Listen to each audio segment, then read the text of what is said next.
मनीष कश्यप ने जब आत्मसमर्पण किया था तो उनके पास से या उनके ऑफिस से या उनके मतलब अलग अलग जगहों से कुछ इलेक्ट्रॉनिक डिवाइस पुलिस ने जब्त किया था। अब उन इलेक्ट्रॉनिक डिवाइस को कब दिया जाएगा पुलिस के द्वारा या जांच एजेंसियों के द्वारा, हालिया फैसला क्या आया है इस पर कोर्ट का। मनीष कश्यप के सबसे बड़े विरोधी को कहां पर बेइज्जत किया गया है, कहां पर भी उनको थप्पड़ मारा गया है। और मनीष कश्यप ने कहा था कि 180 दिन के अंदर में वो तेजस्वी यादव की सरकार गिरा देंगे। उन्होंने नीतीश कुमार को टारगेट नहीं किया था, उन्होंने सिर्फ किया था कि 180 दिन के अंदर जेल जाऊंगा और जेल से निकलने के 180 दिन के अंदर में सरकार गिरा दूंगा।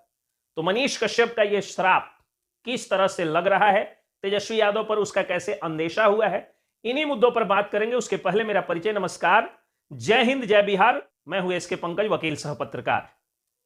जब मनीष कश्यप आत्मसमर्पण किए उसके बाद जांच एजेंसियों ने उनके अलग अलग जगहों से, उनसे संबंधित जगहों से उनके पास से कुछ इलेक्ट्रॉनिक डिवाइस बरामद किया था। वो बिहार पुलिस ने, जांच एजेंसियों ने, बिहार सरकार की अलग अलग एजेंसियों ने, जिनके पास भी है या जांच में वो जहां भी है वो इंटरनल मामला है, उसने अभी नहीं लौटाया है। बिहार सरकार ने, एक शब्दों में कहें तो बिहार सरकार ने मनीष कश्यप का एक भी इलेक्ट्रॉनिक गजट अभी तक नहीं लौटाया। इसी तरह का मामला दिल्ली में हुआ था। द वायर जो न्यूज एजेंसी है, उनके संपादकों का कुछ इलेक्ट्रॉनिक गजट जो है वो पुलिस ने जब्त किया था। उसके बाद मेट्रोपॉलिटन मजिस्ट्रेट जो होते हैं, जुडिशियल मजिस्ट्रेट, उन्होंने आदेश किया कि दिल्ली पुलिस को अब इलेक्ट्रॉनिक गजट लौटा देना चाहिए। इस आदेश के खिलाफ दिल्ली पुलिस जो है, माननीय अपर डिस्ट्रिक्ट एंड सेशन जज पवन सिंह राजावत के कोर्ट में दिल्ली पुलिस गई, यानी उसके ऊपर के कोर्ट में गई और मामला जो है वो सुना गया इसी कोर्ट में। ऑनरेबल जज राजावत महोदय ने साफ शब्दों में कहा कि लोकतंत्र का चौथा स्तंभ मीडिया होता है और प्रेस की आजादी को छीना नहीं जा सकता है। इसलिए प्रेस की आजादी को छीनने से लोकतंत्र भी खतरे में आता है और संवैधानिक अधिकार जो मिले हुए हैं हमारे, उनके ऊपर भी एक तरह का हमला होता है। इसलिए प्रेस की स्वतंत्रता का ख्याल रखते हुए उनका इलेक्ट्रॉनिक गजट लौटा देना चाहिए। ऑनरेबल जज पवन सिंह राजावत महोदय के टिप्पणी के बाद मनीष कश्यप के चाहने वालों में एक आशा की किरण जग गई है कि अब मनीष कश्यप के भी इलेक्ट्रॉनिक गजट्स को लौटा दिया जाएगा बिहार सरकार की एजेंसियों के द्वारा।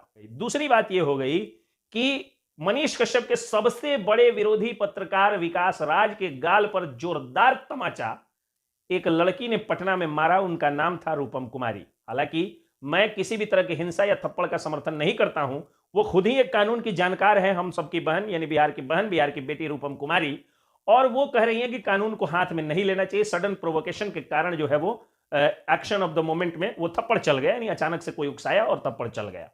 लेकिन इस थप्पड़ के बाद जो विकास राज की बेइज्जती हुई है, उस बेइज्जती के बाद डिजिटल मीडिया के पत्रकारों के लिए सबसे ज्यादा लड़ाई लड़ने वाले वकीलों में से मैं भी अब विकास राज के पक्ष और समर्थन में नहीं उतर पा रहा हूं, क्योंकि ये वही विकास राज हैं जब मनीष कश्यप जेल गए और मनीष कश्यप की दुर्गति हो रही थी तो ये बहुत ज्यादा ताली पीट रहे थे। अब उन्हीं तालियों में से एक बहन की ताली, एक बेटी की ताली जब उनके गाल पर थप्पड़ बन के पड़ी है, तो मैं या कोई भी दूसरा डिजिटल मीडिया का पत्रकार उनके साथ खड़ा नहीं है, क्योंकि लोग कह रहे हैं जैसी करनी वैसी भरनी।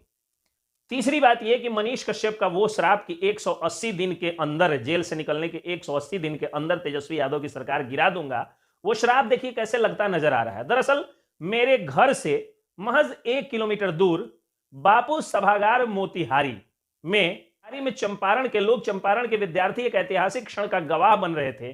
कोई राष्ट्रपति, ऐतिहासिक रूप से महामहिम राष्ट्रपति चंपारण की भूमि पर पधार चुकी थी। गांधी मैदान के आसपास से लेकर के और राजा बाजार का एरिया पूरा स्वर्ग जैसा सजा हुआ था। जिधर देखिए उधर सजावट, साफ सफाई, रंग रुदन, वृक्षारोपण इत्यादि का कार्य चल रहा था, सड़क संरचना का कार्य चल रहा था। उसके बाद महामहिम राष्ट्रपति द्रौपदी मुर्मू आती हैं बापू सभागार में, और जैसे ही मुख्यमंत्री नीतीश कुमार उनके स्वागत में खड़े होते हैं, दो ऐसी बातें बोल देते हैं कि तेजस्वी यादव और उनके समर्थकों की धड़कनें बढ़ जाती है। पहली बात तो वो ये बोलते हैं कि कांग्रेस की सरकार उनके प्रति कोऑपरेटिव नहीं थी। दूसरी बात ये बोलते हैं कि मोदी सरकार उनके प्रति सहयोगात्मक रवैया रखी हुई है, कोऑपरेट कर रही है। यानी एक तरफ मनमोहन सिंह सरकार को कटघरे में, कांग्रेस की सरकार को कटघरे में खड़ा कर रहे हैं, वहीं दूसरी तरफ मोदी सरकार की तारीफ कर रहे हैं और साथ साथ भारतीय जनता पार्टी के लोगों को अपना दोस्त बता रहे हैं। जब लगातार 2010 में जब बिहार में महागठबंधन की सरकार बनी, आरजेडी कांग्रेस और नीतीश कुमार की सरकार बनी, नीतीश कुमार मुख्यमंत्री बने, उसके बाद लगातार नोटबंदी, जीएसटी जैसे मुद्दों पर नरेंद्र मोदी का समर्थन करते जब नीतीश कुमार नजर आए, उसके बाद पाला बदल लिए और वो चले आए बीजेपी के पाले में। अब फिर वो बीजेपी की बड़ाई किए। ऐसे में तेजस्वी यादव और उनके समर्थकों की धड़कनें बढ़ गई और लोग सोचने लगे कि ऐसा ना हो कि बिहार के उप मुख्यमंत्री तेजस्वी यादव जापान जाएं और जापान से लौटे तब तक वो विधायक तेजस्वी यादव बन के रह जाएं, महज एक विधायक बन के रह जाएं। ये डर आरजेडी के लोगों को और तेजस्वी यादव को जरूर सता रहा होगा और इसी डर को कहा जाता है किसी संत का, देवदूत का, किसी फरिश्ते का, किसी एंजल का श्राप लगना। लग तो यही रहा है कि मनीष कश्यप का श्राप तेजस्वी यादव को लग रहा है, क्योंकि भैया ये दशहरा का मौका है और जगत जननी मां दुर्गा कब किसके अहंकार रूपी महिषासुर का वध कर दे ये कोई नहीं जानता है। जय हिंद, जय बीजेपी।